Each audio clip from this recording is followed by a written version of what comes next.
తాజాగా మనం అందరం వింటా ఉన్నాం. గత 4-5 రోజులుగా రాజ్ తరుణ్ పేరు బాగా వినిపిస్తూ ఉంది. రాజ్ తరుణ్ ఒక అమ్మాయితోటి ఆల్రెడీ ఏదైతే లివింగ్ రిలేషన్ ఉన్నాడో ఆ అమ్మాయి అతని మీద కేసు పెట్టడం జరిగింది. ఆ కేసు పూర్వపరాలేంటి, ఏం జరుగుతుందనే విషయాన్ని దాసరి విజయ్ గారితో అడిగి తెలుసుకుందాం.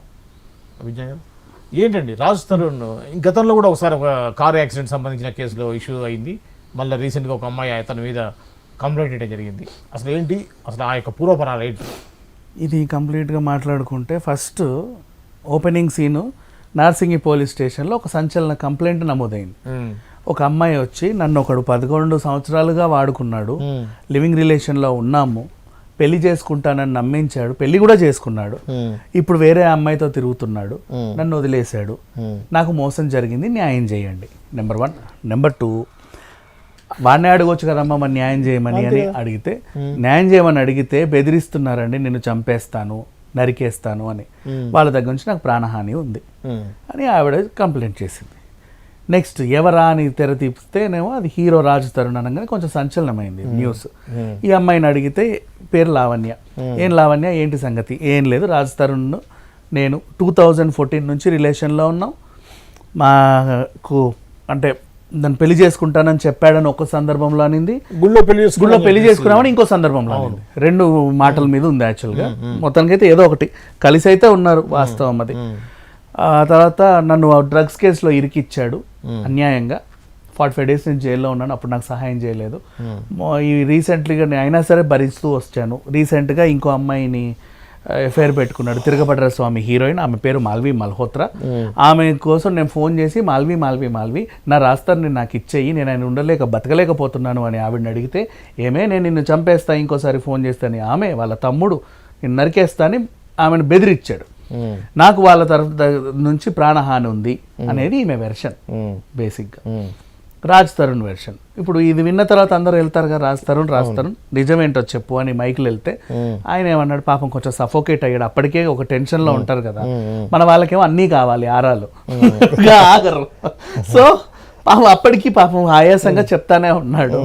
ఏంటంటే నేను సిటీకి వచ్చిన కొత్తలో నాకు లావణ్య చాలా హెల్ప్ చేసింది, ఆ మాట వాస్తవం, నేను ఒప్పుకుంటా. లావణ్య వాళ్ళ తమ్ముడు కూడా నాకు బాగా క్లోజ్ ఫ్రెండ్. ఆమె మా ఫ్యామిలీకి కూడా బాగా తెలుసు, మా ఫ్యామిలీ ఫ్రెండ్ అందరికీ బాగా తెలుసు. మా మమ్మీ డాడీ కూడా ఆమెకు బాగా తెలుసు, వాళ్ళ మమ్మీ డాడీ కూడా నాకు తెలుసు. ఆమె వాళ్ళ డాడీనే మోసం చేసింది కొన్ని సందర్భాల్లో. ఆమె చాలా నాకు ఏంటో తెలుసు. స్టార్టింగ్ 3 years మాత్రం నిజంగా చాలా బాగున్నావు, చిలకంటే చిలక గోరింకంటే గోరింక, అవి గలవలే ఎప్పుడు, కానీ వీళ్ళు మాత్రం అలా ఉన్నామని ఫీల్ అయ్యారు. తరువాత ఏంటి, ఈమె స్లోగా డ్రగ్స్కి అలవాటు పడిందంట. ఆయనకు నచ్చలేదు. నాకు కొంచెం నిజాయితీగా చెప్పాడు, నాకు మందు అలవాటు ఉంది, సిగరెట్ అలవాటు ఉంది, 2 ఉన్నాయి, కానీ ఆ డ్రగ్గుల జోలికి నేను ఎప్పుడు పోను, అంత అవసరం పడలా, నాకు కావాల్సిన మత్తులు ఇవి ఇస్తున్నాయి, మరి అంత మత్తులో తేలాల్సిన అవసరం నాకు, ఎందుకంటే తెల్లారితే తలుపు కొడితే నేను మళ్ళీ షూటింగ్కి వెళ్ళాల్సి వస్తుంది, నాకు ఇప్పుడు అంత ఖాళీగా కూడా లేను. ఆయన వెర్షన్ అదే, ఇప్పుడే నేను ఎదుగుతున్నా, సో నాకు ఇవి వద్దు అని ఆయన ఉన్నాడు. ఆ పిల్లేమో ఎన్నిసార్లు వాదించినా వినకుండా డ్రగ్స్లు తీసుకుంటానే ఉంది. ఆ తర్వాత ఈయన పట్టించుకోవడం మానేసిన తర్వాత, ఆమె డ్రగ్స్కి బానేసిన తర్వాత నేను పట్టించుకోవడం మానేసిన తర్వాత అదే విల్లాలో కింద మస్తాన్ సాయి అనే ఆయనతో రిలేషన్ పెట్టుకొని ఆయనతో గడుపుతూ ఉంది. ఆయన పైనుంచి చూసి చూడనట్టు కొన్నాళ్ళు ఉన్నాడు. పోనీలే ఇక దాని బతికది ఏదో బతికేస్తుంది మనకెందుకు అన్నట్టుగా అనుకున్నాడు, మనదే కదా. బయటికి వెళ్ళలేడు. ఒక కృతజ్ఞతా భావం ఉంది. నువ్వు నాకు వచ్చిన కొత్తలో నాకు 4 రూపాయలు ఇచ్చావు, 4 ముద్దలు పెట్టావు, నీడనిచ్చావు, సంతోషం. అంటే అది అప్పుడే జేబులు చూసుకొని పర్సు చూసుకునే టైంలో అద్దం చూసుకునేలాగా చేసావు, సంతోషంగా. అంతవరకు ఆ కృతజ్ఞత అయితే ఉంది ఆయనకి, కొంచెం సంతోషం. అలా అని ఇప్పుడు నిన్ను గెంటలేను, నేను ఇప్పుడు నా స్థాయి పెరిగింది కదా, నిన్ను గెంటలేను, నిన్ను మార్చలేను, అలా అని అడ్జస్ట్ కూడా అవ్వలేను. ఇప్పుడు మార్చలేను, గెంటలేను అనేవి ఒక ఎక్స్టెంట్ వరకు అయ్యింది. నేను నీతో ఉండలేను అనే స్థాయికి వచ్చిన తర్వాత నేను సడన్గా పో అన్నాను అనుకో, నువ్వు ఏం చేస్తున్నావు అంటే ఖాళీగా మన ఇద్దరి మధ్యలో గొడవలు ఉన్న టైంలోనే నువ్వు ఒక్కొక్కసారి సైకిక్ అయితే ఇది ఇసిరేస్తున్నావు, అది ఇసిరేస్తున్నావు, పగలగొడుతున్నావు, టీవీలు అద్దాలు పగలగొడుతున్నావు, అరుస్తున్నావు, కరుస్తున్నావు, తలని తీసి గోడకేసి కొట్టుకుంటున్నావు, ఏదంటే ఇట్లా బెదిరిస్తున్నావు. సో నిన్ను సడన్గా పో అంటే ఏదో ఏ ఫ్యాన్కో చున్నీ కట్టేవనుకో, ఏ మూలకో నా పేరు రాసావనుకో, ఇక జీవితాంతం చావాలి, అవును. ఎందుకు వచ్చిన గొడవ, అట్లా కూడా చేయలేను, అలానే ఉండలేను నీతో, నా వల్ల అవ్వట్లా, ఇక ఆ సఫోకేషన్ ఇంక ఎక్కువ అయిపోయింది.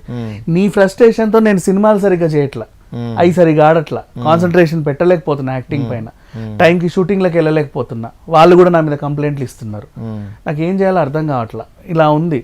సో ఒక లీగల్ అడ్వైజర్ని పెట్టుకొని తీసుకుంటే ఆయన ఇచ్చిన సలహా ఏంటంటే స్లోగా ఆమె నుంచి ఎలా దూరం పడాలో, ఎలా ఒకటొకటి చిన్నగా గెంటేసుకుంటూ రావాలో ఆయన సలహాలు ఇస్తున్నాడు. ఈ సలహాలు సూచనలు ఇస్తున్నట్టు ఈమెకు తెలిసింది పాపం లావణ్యకి, ఈ లోపు తెలిసిపోయింది. ఓకే, ఓహో నన్ను గెంటేయడానికి ఇన్ని ప్లాన్లు వేస్తున్నావా నువ్వు, అర్థం ఉండు నేను చెప్తాను ఈ సంగతి, నా పరువు పోయింది, నన్ను ఇది అయింది, నేను డ్రగ్స్ తీసుకుంటున్నానని అట్లా ఇట్లా అన్నావు, నిన్ను ఎలా చేస్తానో చూడు, నీ పరువు తీస్తా, నిన్ను బజారుకి ఇడుస్తా అని చెప్పేసి మీరు రచ్చకెక్కింది. ఇది జరిగింది. ఇకపోతే ఆయన చెప్పేది ఏంటంటే, ఈ అమ్మాయి ఈమె ఏం చెప్పింది, నన్ను అమాయకురాల్ని నన్ను డ్రగ్స్ కేసులో ఇరికిచ్చాడని చెప్పింది. నిజంగా ఈమెని డ్రగ్స్ కేసులో ఇరికించే ఇది నాకు ఉంటే ఇప్పుడు ఇక్కడ దాకా రాదు కదా వ్యవహారం. అవును, ఎప్పుడో దీన్ని నేను సెటిల్ చేసుకునేవాడిని. ఆమె చెప్పేవన్నీ అలిగేషన్స్ అంటే నాకు ఇంకా బోల్డ్ ఉన్నాయి చెప్పేవి, అవన్నీ తీరిగ్గా నా లీగల్ అడ్వైజర్ రాసి ఆడ పెడతాను 4-5 కాగితాలు, అప్పుడు మీరు చదువుకుందరు. ఇప్పుడైతే మీరు అడిగిన వాటికి నేను ఏది అడిగినా సమాధానం చెప్తున్నా. ఇప్పుడు కొంచెం సఫోకేషన్గా ఉన్నా, డీహైడ్రేషన్లో ఉన్నా, నా వల్ల అవ్వట్లా, మీరేమో మీద పడేస్తున్నారు, మీకేమో ఆరాలు కావాలి, నాకేమో చెప్పేటట్లేదు. అయినప్పటికీ అన్ని క్వశ్చన్స్కి నిదానంగా ఆన్సర్స్ ఇచ్చి వాళ్ళు సాటిస్ఫై చేసే వెళ్ళాడు. అండ్ ఈయన వెర్షన్ కన్విన్సింగ్ గానే ఉంది పాపం, అంటే పెద్ద ఇదే మస్తాన్ సాయి అనే వ్యక్తితో ఆల్రెడీ నన్ను పెళ్లి చేసుకోవాలని చెప్పేసి అతని మీద. మస్తాన్ సాయి గొడవ ఏంటంటే, ఇప్పుడు ఈమె ఏం చేసింది, ఆయనతో 4 సంవత్సరాలు ఉన్న తర్వాత ఆయన గెంటేసిన తర్వాత ఏంటంటే డ్రగ్స్ కేసులో దొరికిందండి. ఇప్పుడు డ్రగ్స్ కేసులో చాలా మంది పేర్లు వినిపిస్తే హైలైట్ అవుతున్నారు, కానీ మళ్ళీ బయటకు వస్తున్నారు. అంటే నెగిటివ్ ఉంది కాబట్టి బయటకు వచ్చే వాళ్ళు కూడా ఉన్నారు. నిన్న హేమ కూడా నెగిటివ్ ఉండి బయటకే వచ్చింది. పాజిటివ్ వచ్చిన వాళ్ళు లోపలికి వెళ్తున్నారు. పాజిటివ్ వచ్చినా కూడా వాళ్ళు డ్రగ్స్ తీసుకుంటే బాధితుల నిందితుల అనే 2 ఉంటాయి. బాధితులకి కౌన్సిలింగ్ ఇస్తున్నారు, జైల్లోతో ఎట్లా, నిందితులకు జైల్లో వేస్తారు. అంటే ఆమె డ్రగ్స్ తీసుకుంటుంది, పెడ్లర్ కూడా అయిందనే కదా, సంథింగ్ ఏదో ఉంది. పోలీసులు ఊరికి జైల్లో వేస్తారా? 45 రోజులు 3 సార్లు బెయిల్, 45 రోజులు అంటే 3 times your bail was cancelled, 3 times bail cancel అయింది. 14 days కి బెయిల్ వస్తుందిగా. 3 సార్లు బెయిల్ క్యాన్సిల్ అయితేనే నువ్వు 45 సార్లు ఉన్నావు.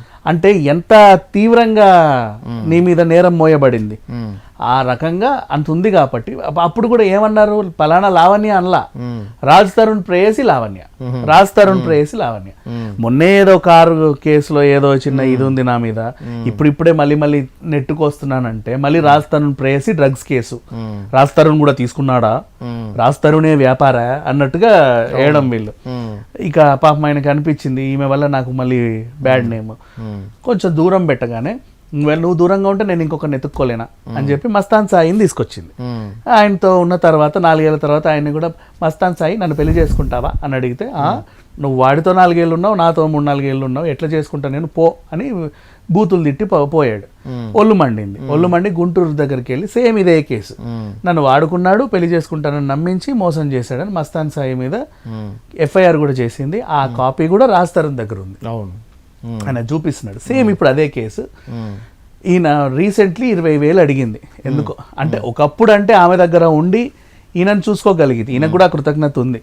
ఇప్పుడు ఈయన దగ్గర ఉంది, ఆమెను చూసుకునే స్థాయికి వచ్చారు, చూసుకుంటున్నారు, బాగానే ఉంది, అడిగినప్పుడు ఇస్తున్నాడు. కాకపోతే నువ్వు 20 ఇస్తే 20, 30 ఇస్తే 30, దాంతో డ్రగ్గులు గిగ్గులు అన్నీ కొనేసి ఇంటి ఖర్చులకు ఏం లేకుండా, కనీసం నీ తిండికి కూడా ఏం లేకుండా, కనీసం ఒక మంచి డ్రెస్ కొనుక్కున్నావా ఓకే, ఓ పట్టు చీర కొన్నావా, నీకు 50,000 ఇస్తే ఓకే, పోనీ 1,00,000 ఇచ్చా, ఒక ఉంగరమో లేకపోతే ముక్కు పుడుకో చేయించుకున్నావా సంతోషం, అయ్యేం కాకుండా లక్షల పనికి మాల డ్రగ్స్కి తగిలేస్తున్నావు అని చెప్పి ఆయన ఇవ్వాల.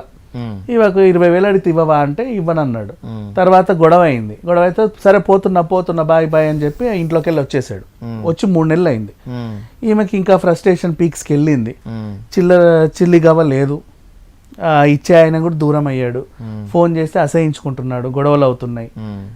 ఆల్రెడీ సైకిక్ చర్య ఉంది కాబట్టి అలా అవుతుంది. అయ్యి ఉండు నీ సంగతి చెప్తా, నీ పతనం చూస్తా, నేను నా కాళ్ళ కింద తొక్కేస్తా అని చెప్పి వెళ్ళి కేసు పెట్టింది. ఇప్పుడు ఈయన వెర్షన్ అంతా విన్న తర్వాత, బయటికి వచ్చి ధైర్యంగా అంతా చెప్పిన తర్వాత, ఆ పోలీసులు అడగగానే లావణ్య అనగానే ఫోన్ స్విచ్ ఆఫ్ చేసి ఫరారీలో ఉంది. కంప్లైంట్ ఇచ్చిన ఆవిడే లేదు ఇప్పుడు. లేదు, మళ్ళీ వచ్చిందిలే, మళ్ళీ ప్రెస్ మీట్ పెట్టి ఏదో వివరణ ఇచ్చుకుంది, ఒక పనికి మళ్ళీ వివరణ అయితే ఇచ్చుకుంది, సంతోషం. ఇప్పుడు అసలు విషయానికి వస్తే ఈయన చెప్పాడు మాల్వి మల్హోత్రా మీద నాకు అంటగట్టింది. మాల్వి నాకు మంచి ఫ్రెండ్, ముంబైలో ఉన్నప్పుడు కూడా మంచి ఫ్రెండ్, నాకు అప్పుడప్పుడు సరదా కలుస్తూ ఉంటాం, ఆ పిల్లని అనవసరం బద్నాం చేస్తుందని చెప్పాడు. వీళ్ళిద్దరు బాగానే ఉన్నారు, కొట్టుకున్నావు కదా, మధ్యలో నీకు మాల్వి మల్హోత్రా ఎందుకు వచ్చింది? ఆ పిల్లకి మండల, ఆమె వెళ్ళి గచ్చిబౌలిలో ఉమెన్స్ లో కంప్లైంట్ చేసింది. నా మానాన్న నేనేదో తిరగబడరా స్వామి అని, అటు తిరగబడాలా ఇటు తిరగబడాలా అని చెప్పేసి ఉంటుంటే ఆ సినిమా కూడా రేపో ఎల్లుండో రిలీజ్ కొంది. ఈమె వచ్చి నా మీద అది ఇది లేనిపోని ఎలిగేషన్స్ అని పెట్టి నా పరువుని బజార్కి ఇడిచింది అని ఆమె మీద కేసు పెట్టింది ఈమె. ఇప్పుడు ఇట్లా ఉంది ఈ స్టోరీ అంతా అలా రన్ అవుతుంది. ఓకే.